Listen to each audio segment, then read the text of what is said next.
നിങ്ങൾക്ക് എന്താണ് ഇവിടെ പരിപാടി? സിനിമ പണിയാ. സിനിമ? എന്ത് കോലാടാ അത്? ഈ കോലത്തിന് എന്താ കുഴപ്പം? കോലത്തിന് കുഴപ്പമൊന്നുമില്ല. എന്താണത്? കഞ്ചാവാണോ? ബീഡിയാ. വലിച്ച കേസില്ല. ഓ, വലിച്ച കേസില്ല. അപ്പൊ നിനക്ക് നിയമമൊക്കെ അറിയാല്ലേ? ചെറുതായിട്ട്. എവിടെയാടാ നിന്റെ വീട്? ചിന്നക്കട. ചിന്നക്കട. ആരുടെ ഫ്ലാറ്റാടാ? എൻ്റെ ഫ്രണ്ടിൻ്റെയാണ് സാറേ.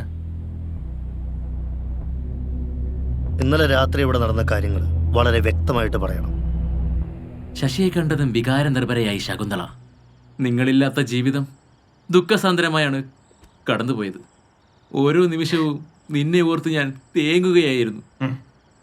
എന്ത് വേണമെന്നറിയാതെ ശശിയെ അവൾ ചേർത്ത് പിടിക്കുന്നു. The end. എങ്ങനെയുണ്ട് ക്ലൈമാക്സ്? പൊളിയല്ലേ? ഇതിന് ഞാനൊരു അഭിപ്രായം പറഞ്ഞ എന്റെ പൊന്നനീഷ് നീ കരഞ്ഞു. ഇതിനെന്താണ് കുഴപ്പം? സൂപ്പർ അല്ലേ? കോപ്പാണ്. എടാ പൈക്കുട്ടി മോറ, നീ എന്താ ഈ എഴുതി വെച്ചിരിക്കുന്നത്? സ്വന്തം അച്ഛനെ കൊന്ന് ജയിലിൽ പോയ കാമുകൻ ശശിയെ ശകുന്തള കാത്തിരിക്കുന്നു. എടാ ഇങ്ങനെയൊക്കെ എഴുതി വെക്കാൻ നിന്റെ തലയിൽ ചാണകമാണോടാ? അതാ പഠിച്ച് പാമ്പായി ഓവർ ക്രിയേറ്റീവ് ആയതല്ലേ? അല്ലടാ നിഷേ? എടാ, നീ അടിച്ച സാധനത്തിന് കുറ്റം പറയരുത്. ഇത് പറഞ്ഞപ്പോഴാണ് ഒരു കാര്യം ഓർത്തത്. ട്രിപ്പ് ഇറങ്ങിപ്പോയി. നീ ഒന്ന് റോൾ ചെയ്ത് നമുക്ക് നൈസായിട്ടൊന്ന് സെറ്റ് ചെയ്ത് ഒരു ന്യൂജൻ ക്ലൈമാക്സ് പിടിക്കാം. കള്ളക്കഥ ഇവനെ പോലെ ഓവർ റൈറ്റഡ് കിളവന്മാർക്ക് പറഞ്ഞിട്ടുള്ളതാ. അതിന് ട്യൂബും പേപ്പറൊക്കെ തീർന്നു. എന്നാ നീ ഒരു കാര്യം ചെയ്യ്, തൽക്കാലം ഒരു പിടികിടി. എല്ലാ മലനും തീർന്നു.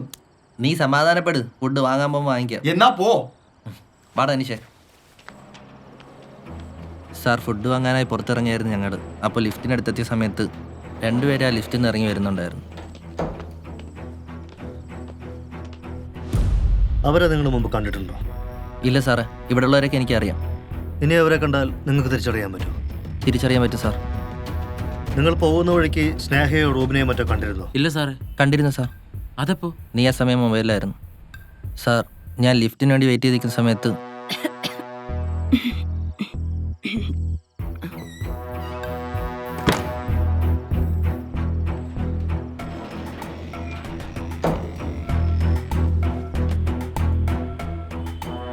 എന്നിട്ട് സാർ, ഞങ്ങളുടെ വണ്ടി താഴെ പാർക്കിങ്ങിലിരിക്കുകയായിരുന്നു. യാവനടാ വണ്ടി ഇങ്ങനെ അടിച്ചെടുത്തിരിക്കണത്? ഡേയ്, നിനക്ക് കണ്ടോടാ? കുറച്ചുകൂടി ഇടിച്ചായിരുന്നു. അടുത്ത പ്രാവശ്യം ഇപ്പൊ തന്നെ ഇടിയടാ. എന്ത് എടാ നീ വേണ്ട, ഇത്ര ചെറുക്കൻ എന്തിനാണ്? വിട്. നീ ഒന്നാണ്. വണ്ടി കൊണ്ട് ഇടിച്ചിട്ട് ന്യായം പറയണം.